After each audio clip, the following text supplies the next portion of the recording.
Hello boys and girls, today it's Charlotte's Web chapter 3. It's called Escape. The barn was very large. It was very old. It smelled of hay and it smelled of manure. It smelled of the perspiration of tired horses and the wonderful sweet breath of patient cows.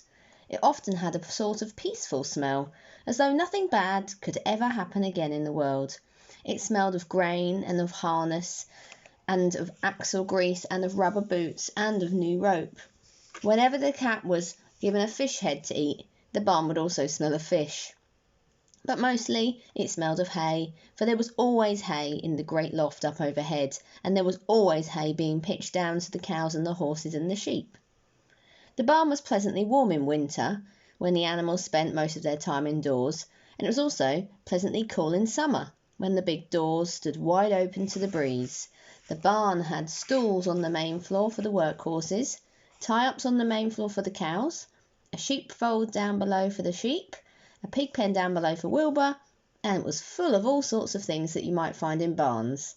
Ladders, grindstones, pitchforks, monkey wrenches, scythes, lawnmowers, snow shovels, axe handles, milk pails, water buckets, empty grain sacks, and rusty rat traps.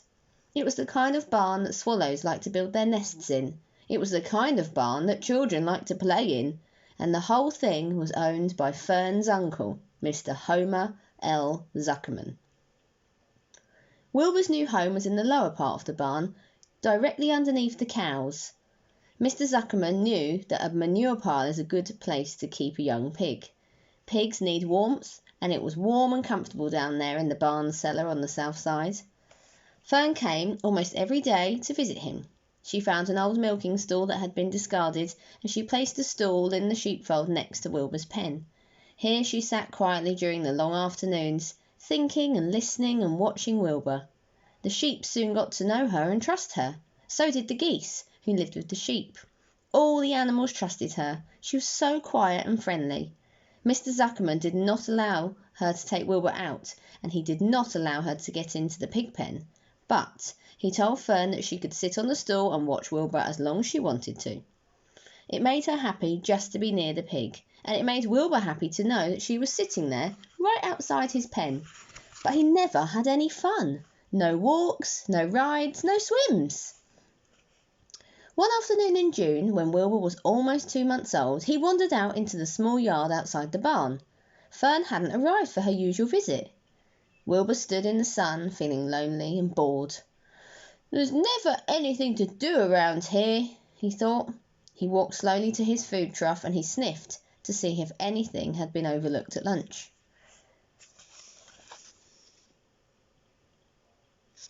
He found a small strip of potato skin and ate it.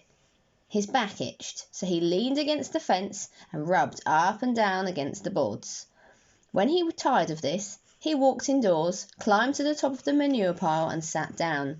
He didn't feel like going to sleep. He didn't feel like digging. He was tired of standing still, tired of lying down. "I'm less than 2 months old and I'm tired of living," he said. He walked out to the yard again.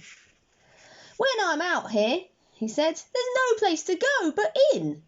When I'm indoors, there's no place to go but out." "That's where you're wrong, my friend, said a voice. Wilbur looked through the fence and saw the goose standing there. "You don't have to stay in that dirty little yard," said the goose, who talked rather fast.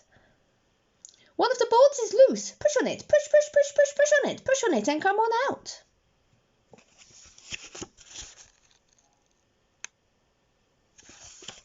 "What?" said Wilbur. "Say it slower." "At the risk of repeating myself," said the goose, "I suggest that you come on out. It's really wonderful out here." "Did you say that a board was loose?" That I did, said the goose. Wilbur walked up to the fence and saw that the goose was right. One board was loose. He put his head down, shut his eyes, and pushed. The board gave way. In a minute he had squeezed through the fence and was standing in the long grass outside the yard. The goose chuckled. "How does it feel to be free?" she asked. "I like it," said Wilbur. "That is, I guess I like it." Actually, Wilbur felt quite weird to be outside his fence, with nothing between him and the big world. "Where do you think I'd better go?" Anywhere you like," said the goose. "Go down to the orchard, go down to the garden, dig up the radishes, root up everything, eat grass, look for corn, look for oats, run all over, skip and dance, jump and prance, go through the orchard and stroll in the woods. The world is a wonderful place when you're young." "I can see that," replied Wilbur. He gave a jump in the air, twirled, ran a few steps, stopped, looked all around, sniffed the smells of the afternoon, and then set off walking down through the orchard. Pausing in the shade of an apple tree, he put his strong snout into the ground and he began pushing, digging and rooting. He felt very happy.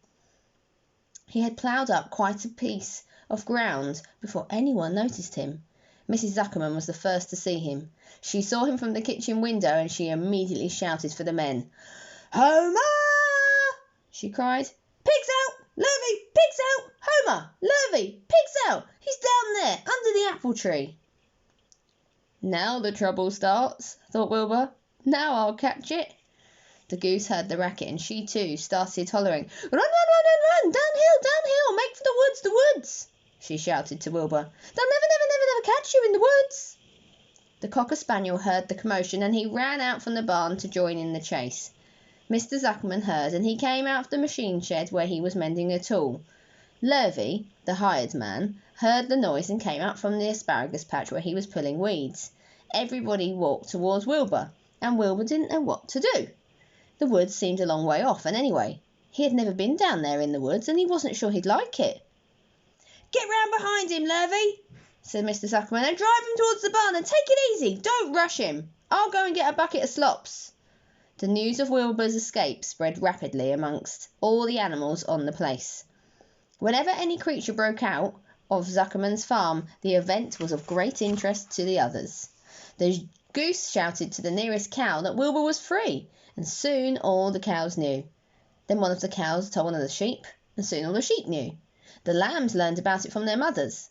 The horses in the stalls in the barn pricked up their ears when they heard the goose hollering, and soon the horses had caught on to what was happening. "Wilbur's out," they said. Every animal stirred its head and became excited to know that one of its friends had got free and was no longer penned up or tied fast. Wilbur didn't know what to do, or which way to run. It seemed as though everybody was after him. "If this is what it's like to be free," he thought, "I believe I'd rather be penned up in my own yard." The cocker spaniel doggy was sneaking up on him from one side. Lurvy the hired man was sneaking up on him from the other side. Mrs. Zuckerman stood ready to head him off if he started for the garden, and now Mr. Zuckerman was coming down towards him carrying a pail. "This is really awful," thought Wilbur. "Why doesn't Fern come?" And he began to cry. The goose took command and began to give orders. "Don't you stand there, Wilbur! Dodge about!" cried the goose. "Skip around, run towards me, slip in and out, in and out, in and out! Make for the woods, twist and turn!" The cocker spaniel sprang for Wilbur's hind leg. Wilbur jumped and ran. Lurvy reached out and grabbed. Mrs. Zuckerman screamed at Lurvy. The goose cheered for Wilbur. Wilbur dodged between Lurvy's legs. Lurvy missed Wilbur and grabbed the spaniel instead. "Nicely done, nicely done," cried the goose. Try it again." "Run downhill," suggested the cows. "Run towards me," yelled the gander. "Run uphill," cried the sheep. "Turn and twist," honked the goose. "Jump and dance," said the rooster. "Look out for Lurvy," called the cows. "Look out for Zuckerman," yelled the gander. "Watch out for the dog," cried the sheep. Listen to me," screamed the goose. Poor Wilbur was dazed and frightened by this hullabaloo. He didn't like being the centre of all this fuss.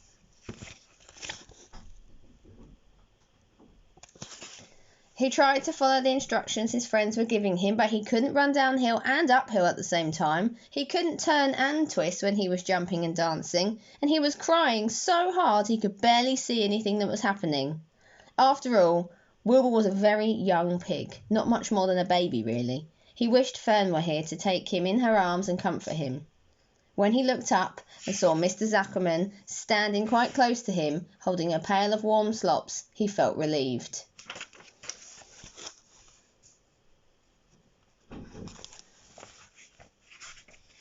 He lifted his nose and sniffed. The smell was delicious. Warm milk, potato skins, wheat middlings, toasted cornflakes, and a popover left from the Zuckerman's breakfast.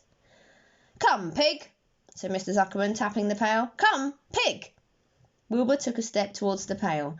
"No, no, no, no," said the goose. "It's the old pail trick, Wilbur. Don't fall for it. Don't fall for it. He's trying to lure you back into captivity. He's appealing to your stomach." Wilbur didn't care. The food smelled appetizing. He took another step towards the pail. "Pig, pig," said Mr. Zuckerman in a kind voice, and began walking slowly towards the barnyard, looking all about him innocently, as if he didn't know what a little white pig was following along behind him. "You'll be sorry, sorry, sorry," called the goose. Wilbur didn't care. He kept walking towards the pail of slops. "You'll miss your freedom," honked the goose. "An hour of freedom is worth a barrel of slops." Wilbur didn't care. When Mr. Zuckerman reached the pig pen, he climbed over the fence and poured the slops into the trough. Then he pulled the loose board away from the fence, and there was a wide hole for Wilbur to walk through. "Reconsider, reconsider," cried the goose. Wilbur paid no attention. He stepped through to the fence into his yard. He walked to the trough and took a long drink of slop, sucking in the milk hungrily and chewing the popover. It was good to be home again. While Wilbur ate, Lurvy fetched a hammer and some 8-penny nails and nailed the board in place. Then he and Mr. Zuckerman leaned lazily on the fence, and Mr. Zuckerman scratched Wilbur's back with a stick. "He's quite a pig," said Lurvy. "Yeah, he'll make a good pig," said Mr. Zuckerman. Wilbur heard the words of praise. He felt the warm milk inside his stomach. He felt the pleasant rubbing of the stick along his itchy back. He felt peaceful and happy and sleepy. This had been a tiring afternoon. It was still only about 4 o'clock, but Wilbur was ready for bed. "I'm really too young to go out into the world alone," he thought as he lay down.